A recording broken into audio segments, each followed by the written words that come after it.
Pemirsa, isu reshuffle kabinet semakin mencuat setelah Partai Amanat Nasional bergabung ke koalisi pemerintah. Bahkan hari Rabu 15 Juni nanti disebut akan digunakan Presiden untuk melakukan perombakan kabinet. Isu perombakan kabinet kembali mencuat setelah Partai Amanat Nasional masuk dalam koalisi pemerintahan. Bahkan 15 Juni nanti disebut-sebut sebagai hari yang akan digunakan Presiden untuk melakukan reshuffle. Terkait hal ini, Partai Amanat Nasional menyebut reshuffle merupakan hak prerogatif Presiden. Namun pihaknya akan memberikan kader terbaik jika diminta untuk menyodorkan nama untuk menjadi menteri. Meski belum ada kepastian mengenai reshuffle, saat ini ada 10 posisi wakil menteri yang kosong, di antaranya wakil menteri sosial, wakil menteri investasi, wakil menteri ketenagakerjaan, dan wakil menteri dalam negeri. Tim Liputan iNews melaporkan. Isu reshuffle kembali berhembus kencang. Benarkah Presiden Joko Widodo akan segera mereshuffle beberapa menteri? Untuk membahasnya sudah bergabung bersama kami analis politik Hanta Yuda. Kami juga sudah mengundang pihak istana, namun hingga kini belum ada respon dari pihak istana. Selamat sore, Mas Hanta Yuda. Selamat sore, Tapi, Anissa. Baik, selamat sore Mas Hanta, jika kita lihat gimmick politik yang terjadi akhir-akhir ini, kemudian adakah indikasi-indikasi politik yang mengarahkan kita untuk membaca bagaimana arah reshuffle nanti akan terjadi, bagaimana cara membacanya, Mas Hanta? Ya, isunya memang sudah berulang-ulang ya, berbagai macam kebutuhan sebenarnya ketika bicara reshuffle kabinet, itu ada 3 basis evaluasi yang bisa Presiden lakukan. Satu adalah evaluasi politik, jadi pertimbangan politik, yaitu dengan masuknya Partai Amanat Nasional ke dalam barisan pendukung pemerintahan. Itu satu, tapi kita berharap tidak hanya pertimbangan politik. Yang kedua adalah basisnya evaluasi publik.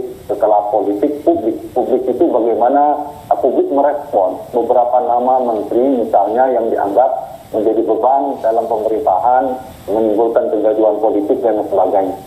Dan yang ketiga, ini paling penting adalah evaluasi berbasis teknokratik, berbasis pada kinerja, evaluasi kinerja yang terukur, siapa menteri-menteri yang tidak mencapai target yang diberikan oleh Presiden. Nah, ini yang paling penting. Kita tahu ada isu soal kelangkaan minyak goreng, persoalan ekonomi lah yang paling mendasar, yang paling urgent, yang tingkat urgensinya lebih tinggi untuk menjadi kepentingan bagi Presiden melakukan evaluasi.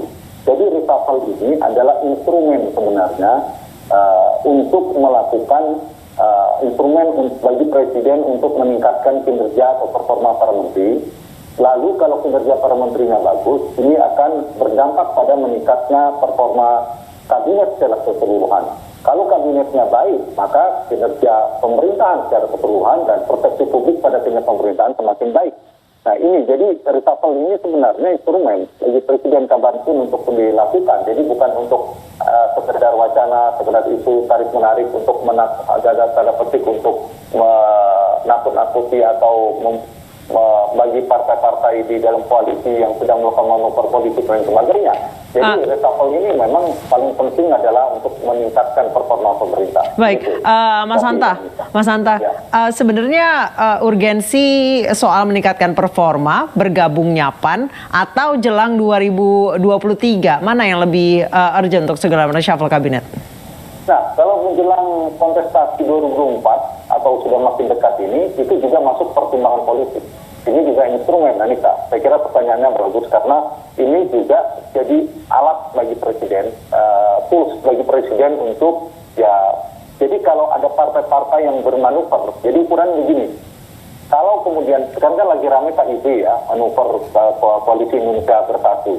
Kalau tidak di reshuffle, bacaannya sederhananya, kalau ternyata PAN, Partai Persatuan Pembangunan dan Golkar tidak dikurangi, bahkan misalnya PAN ditambah betul-betul, bukan ditambah, PAN mendapatkan jatah, maka bisa disimpulkan bahwa KIB itu bagian dari strategi atau agenda politik atau instrumen politik Pak Jokowi menuju 2024 untuk menyiapkan pelaku alternatif bagi sukcesor atau orang-orang yang akan didukung, figur akan didukung oleh Pak Jokowi.